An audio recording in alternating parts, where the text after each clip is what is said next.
Alors comme ça, chère Morgane, tu te sens persécutée et diffamée. Bah voilà autre chose. Bonjour à tous et à toutes.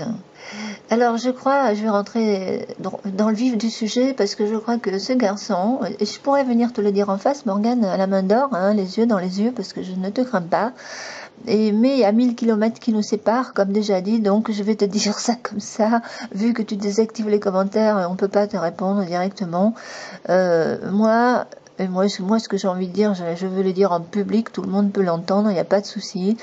Je crois que tu ne sais pas ce que c'est que la persécution, Morgane. Tu ne sais pas ce que c'est qu'être persécuté. Là, tu te la joues victime, en gros, hein, victimite, hein, pour faire du buzz, probablement encore, puisque tu monnaie tes vidéos, visiblement, et à coup de pub. Ce qui est assez paradoxal aussi, c'est tes publicités où tu fais l'apologie de la violence, quelque part, avec les publicités sur les films violents, etc., des clips vidéo violents, ça, c'est pas très christique, au passage, je te le dis, au passage, c'est pas très christique non plus, hein, de faire l'apologie de la violence. Je vois mal Jésus faire ça ou les apôtres faire ça. Mais on va rentrer dans le vif du sujet, et question persécution, et je vais te montrer qui est persécuté aujourd'hui. Et là, on peut vraiment parler de vraie persécution. C'est ceux-là, ce sont les chrétiens d'Orient qui sont aujourd'hui persécutés par Daesh dans le monde entier. Ils sont persécutés dans tout le Moyen-Orient, enfin, voilà. C'est ahurissant ce qui se passe là-bas, des décapitations, etc. C'est horrible, hein, tout ce qui se passe là-bas, et puis ça gêne pas beaucoup les élites occidentales, hein, pas du tout. Alors vous avez aussi des églises qui commencent à brûler, des gens qui se mettent à foutre le feu aux églises, hein, il y en a un peu partout, des églises en France, des églises orthodoxes, des églises catho, j'en ai vu toute une papardelle, vous taperez église qui brûle en France et tout le monde s'en fout, voilà, et ça gêne personne, visiblement, bah oui, c'est ce qu'ils veulent, hein, derrière, hein, toutes les sectes, je vais vous dire, regardez un petit peu en Égypte, 82 églises par les frères musulmans, Fontainebleau, là, voilà, Cazeneuve se rendra à l'église Saint-Louis, profanée, incendiée, puis enfin, il y a une papardelle. Mais ça, c'est ça.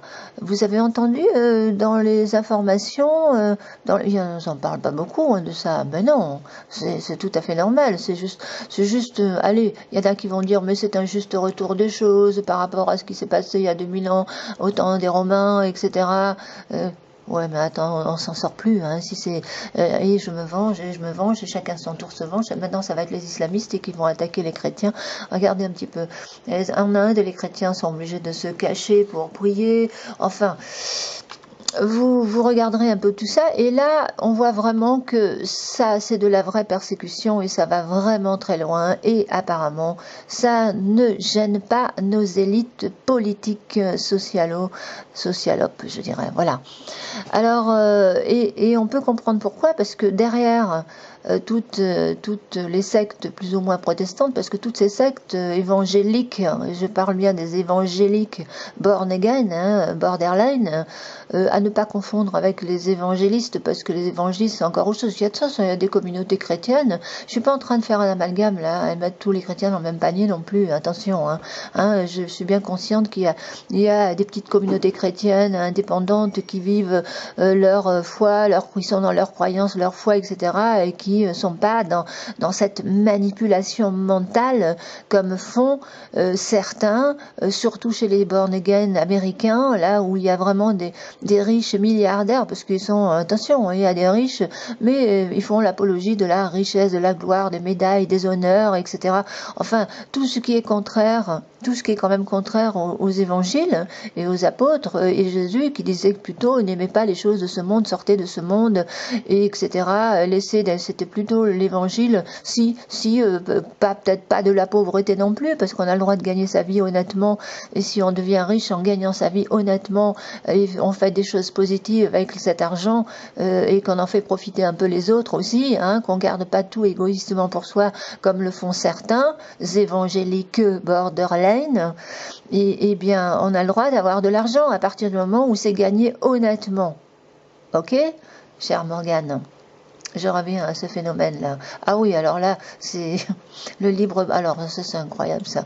Le libre penseur, attention, parce que ce monsieur, je suis pas toujours d'accord avec lui, parce que lui, c'est vrai qu'il y a plus beaucoup de personnes qui trouvent grâce à ses yeux, et bon, il est peut-être un petit peu pour l'islamisation de la France, donc je ne pourrais pas être d'accord avec lui, on n'est pas d'accord sur la question politique, mais je crois que là, il dit la vérité.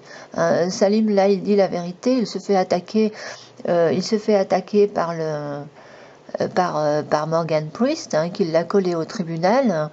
Apparemment, ça a l'air très sérieux, hein, pour cette histoire de plagiat, etc. La petite vidéo de Kenellator qu'il a reprise et que moi aussi j'ai reprise dans ma vidéo précédente, ce qui est assez marrant parce que il risque pas de m'attaquer, Morgan Priest, parce que moi j'ai 0 sous ou 0 centimes et il n'y a rien à gratter chez moi et je possède rien, donc tu peux toujours venir m'attaquer, me mettre au tribunal, tu vas rien récolter.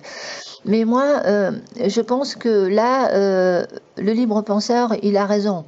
Il a raison parce que là, il dénonce vraiment quelque chose. Vous savez, aujourd'hui, il y a beaucoup d'associations, hein, qui se disent associations chrétiennes. C'est comme ça que les témoins de Jéhovah, pareil, hein, ça les a bien arrangés quand ils ont eu très fièrement. Hein, ils voulaient pas être dans le système, hein, mais ils ont obtenu du système comment on appelle ça là. Mince alors, j'ai un mot qui m'échappe là, le qualificatif, enfin j'ai un mot qui m'échappe, pour dire qu'ils font partie que c'est une religion, quoi, que c'est pas une secte mais que c'est une religion.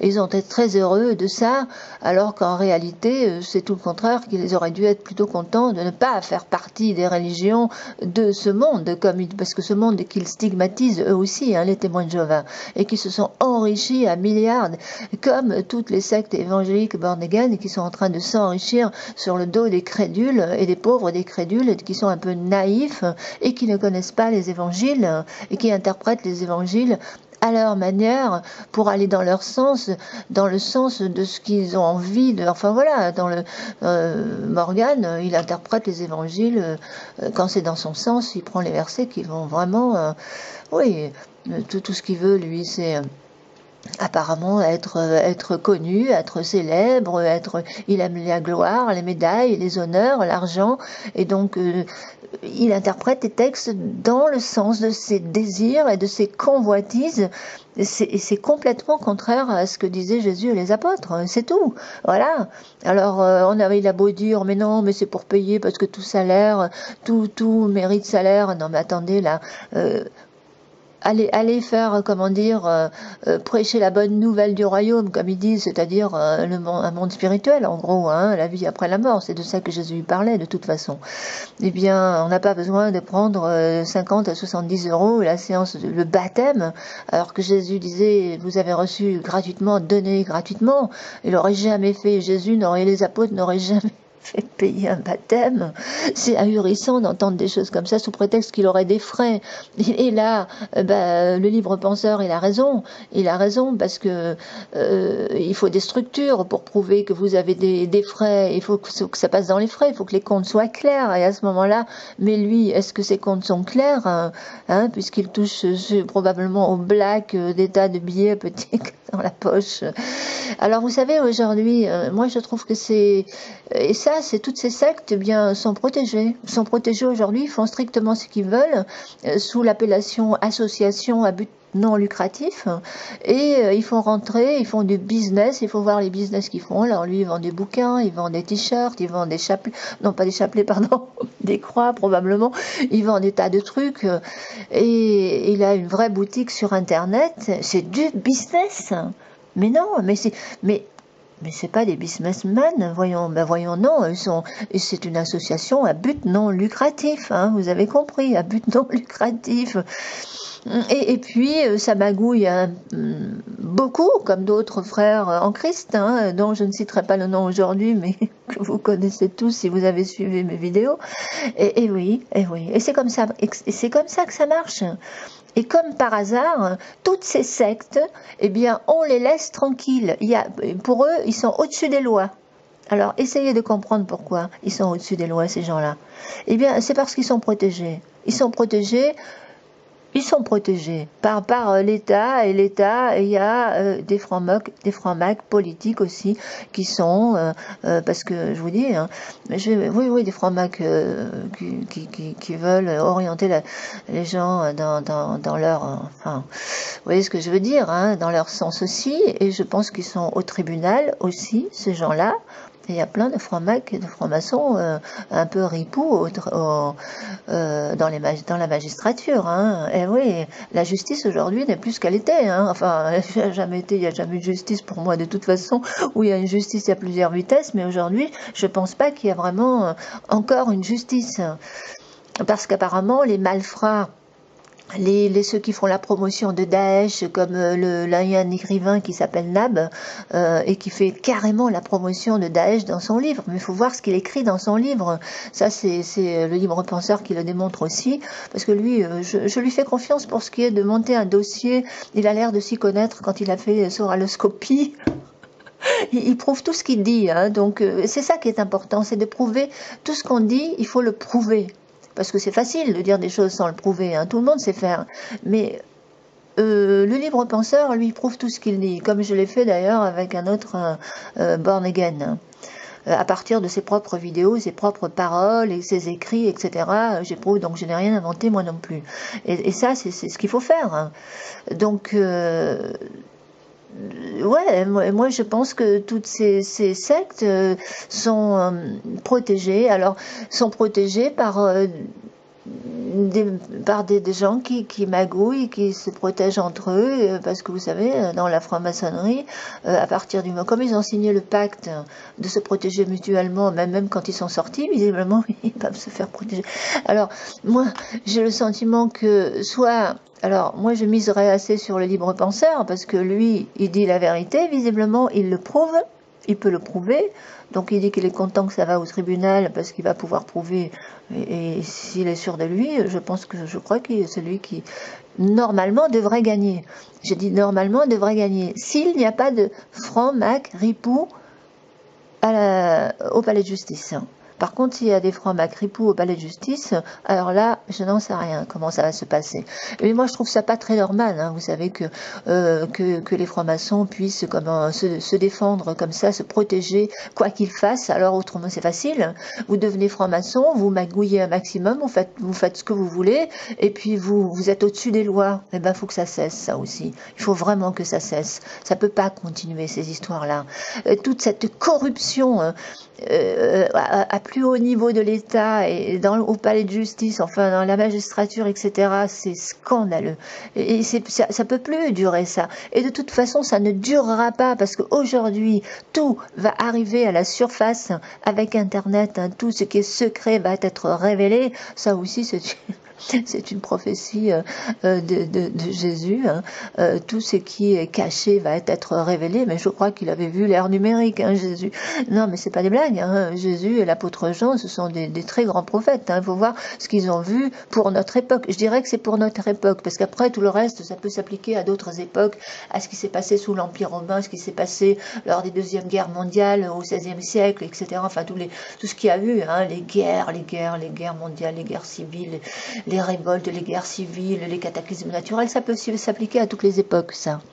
Mais ce qui s'applique vraiment à notre époque, dans ces prophéties, la prophétie de Jésus, c'est quand il prévoyait l'ère de la technologie, la haute technologie, high-tech, et avec le téléphone, les voix qui sont transportées d'une extrémité à l'autre de la Terre, qu'est-ce qu'il disait encore, les images qui bougent, donc la télé, comment ils pouvaient voir ça, et à 2000 ans en arrière, hein, plus de 2000 ans, c'est incroyable quand même.